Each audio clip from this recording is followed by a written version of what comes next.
Okay, in section 5.3, we're going to start talking about logarithms. Okay, and I know it's titled logarithmic functions, but we're really just going to focus on an introduction to what logarithms are, what they're used for, and how to kind of begin working with them.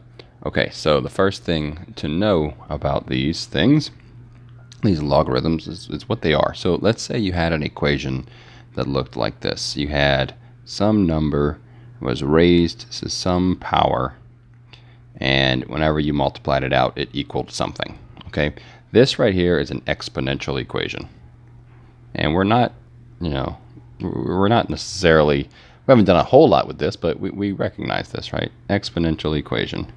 This is something that we are a little familiar with. Well, a logarithmic equation is a rephrasing of the exact same equation. Okay, except this time I'm going to use a logarithm, which is the inverse of an exponential. Okay, so log base b, something's going to be plugged in, and it's going to equal the exponent. Well, what's plugged in is the value of whatever the exponential multiplies out to be. Okay, so this is a logarithmic equation. It's actually the exact same thing. Okay, so it's important to be able to pair up what each of the components are. Okay, or at least pair up the components. So it's kind of easy to identify, right? The base corresponds to the base. Those will be the same. The exponent, right? The logarithm always equals an exponent. That's what a logarithm truly is. It is an exponent. And then I consider this just the leftover, right? This leftover here will be what goes inside the logarithm. Okay? All right, so what in the world? Let's do an example. Why in the world would I show you this first? It's for a reason.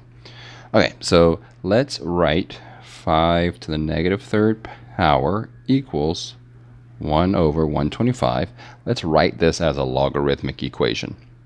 Okay, and we'll see it's the exact same thing. Okay, well, log, the easiest thing to identify first is the base, right? The base here is 5. The base always goes down here. So I'm going to put a little subscript 5 there. Okay, I like to leave a blank right here. Put an equal sign, because the next thing I think that's the easiest to identify would be the exponent. In this case, it's a negative 3, and the exponent always goes right here. And so I will say log base 5 of something equals negative 3. And that something is this leftover piece, 1 over 125. So we wrote this exponential equation as a logarithmic equation. Okay, let's do another one like that. Okay, e. We talked about that number e before, right? E to the negative 1 power is approximately equal to, I don't want to say equal because we round, 0.3679.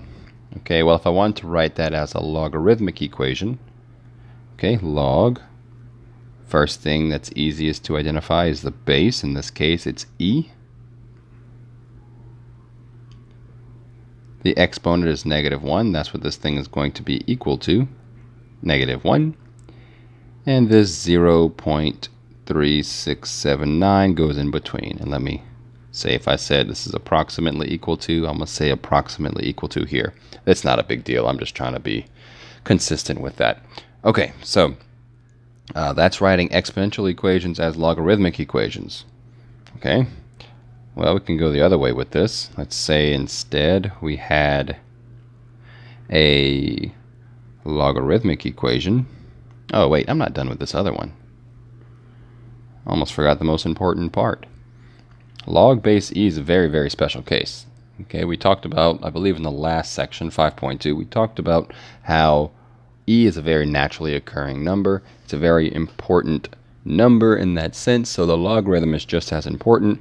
We call this logarithm the natural logarithm, natural log, and it's abbreviated with an ln. We usually use lowercase ln. People will often say that's in. Don't listen to those people. That it's ln. Okay, ln for natural log. It's reversed. I believe it's because French or Latin or something. I don't know. But anyway, ln for natural log of 0.3679 is approximately equal to -1. So this would actually be the correct way to write this out. Okay? You would never really see log base e.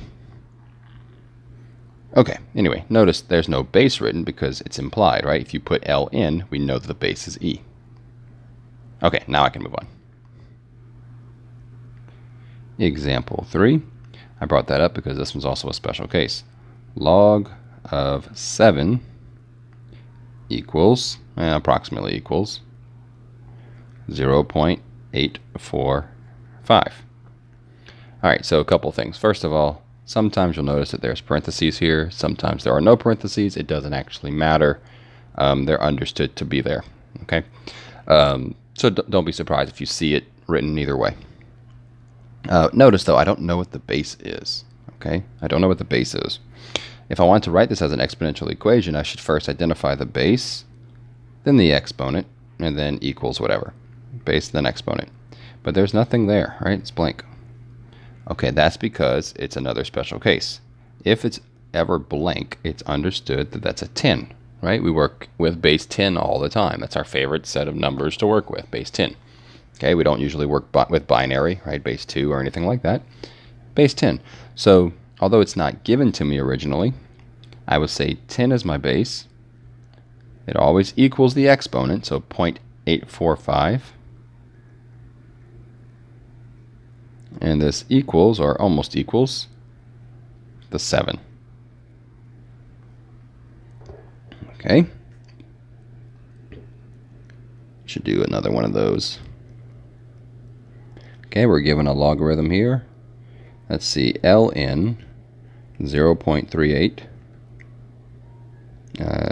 is about -0.9676.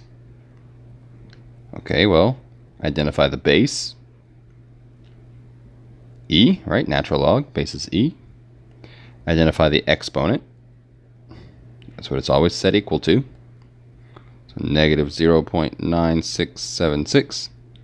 And then it's equal to whatever's inside, 0.38. Okay, so that's converting between exponential and logarithmic equations. Okay, so why do we need to do that? Well, that helps us to answer the next type of question, which would be to find the value. Okay, find the value. So example 5. Let's find the value of log base 3 of 9. Log base 3 of 9. Okay, so what is that asking?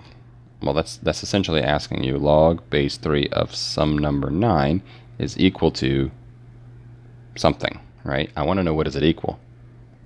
Well, in this form, it's a little confusing. If we wrote it in exponential form, maybe we'll understand the question a little better.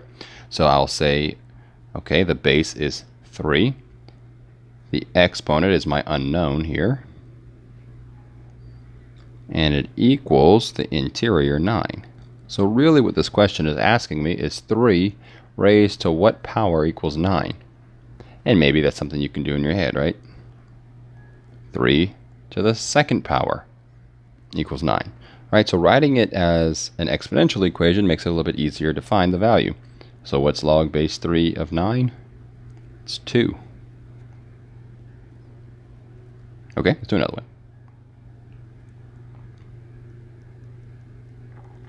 Let's find log base 2 of 64. Okay, so what is that asking me? Well, it's saying, what is that value? That's another way of saying 2 to what power equals 64. That's literally the question you have to ask yourself as you work through these.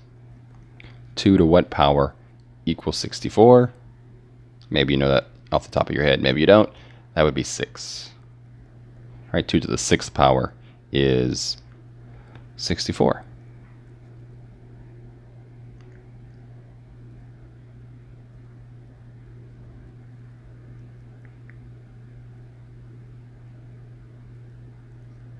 Okay, example 7, log of 100. Okay, the base is missing, right? Understood, 10. Right, base is understood to be 10. So this question is asking 10 to what power equals 100?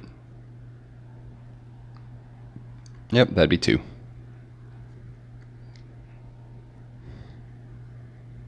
And let's do one more.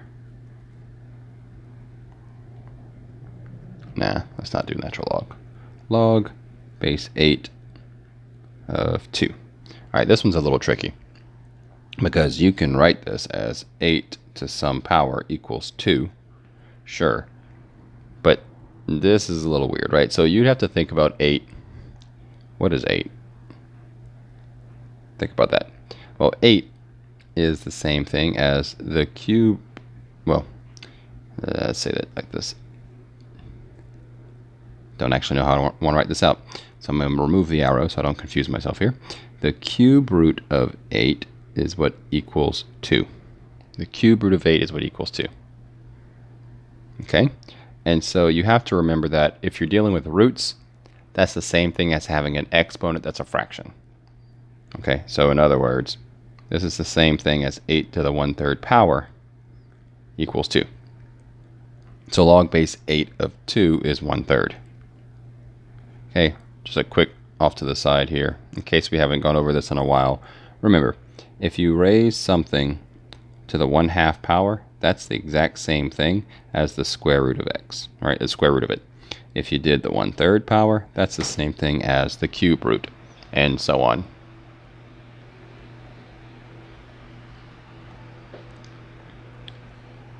So don't let that confuse you.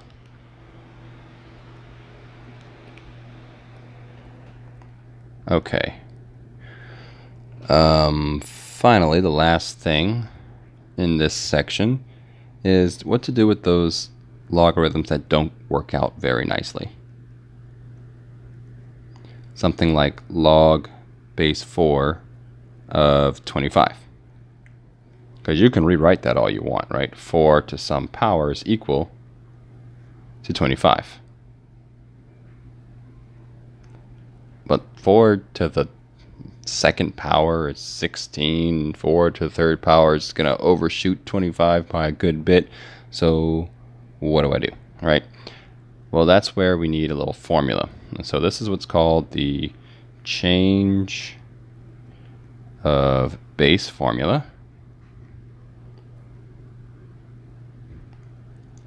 Change of base formula. And what it says is that if you have a logarithm with a base and a number inside, there we go, then you can actually simplify this, find the value by writing natural log, or actually it doesn't even have to be natural log, it can be any logarithm, anything that you're comfortable with. Log of the inside part over natural log of the base. Okay, as long as this is the same for both of them, you are fine to use it. Okay, so that'll help. All right, so let's use that to simplify this. So if I want to simplify log base 4 of 25, I'd say natural log of 25 over natural log of 4. Okay, so that would be considered a simplified version. You could type that in a calculator and actually get a decimal value. Okay, I'm not sure what that would be. I can try to type that in, hope that it's correct. Let's see.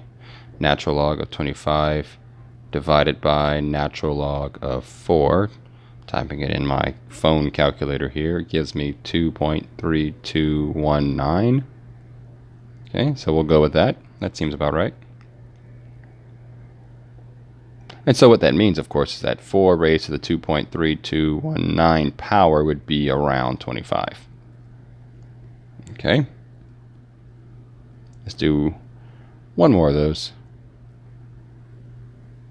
And then we'll call it a section. Log base 9 of 100. Okay. 9 to some power equals 100. That's not going to be a nice, easy one that I can work out. So what I'll do is say natural log of 100 divided by the natural log of 9. And so that's one way to write it out. If I wanted to actually divide it out and find a simplified decimal value, I type it in my calculator, and here I get 2.0959 and some other decimals. Okay, so there you go. That would be section 5.3.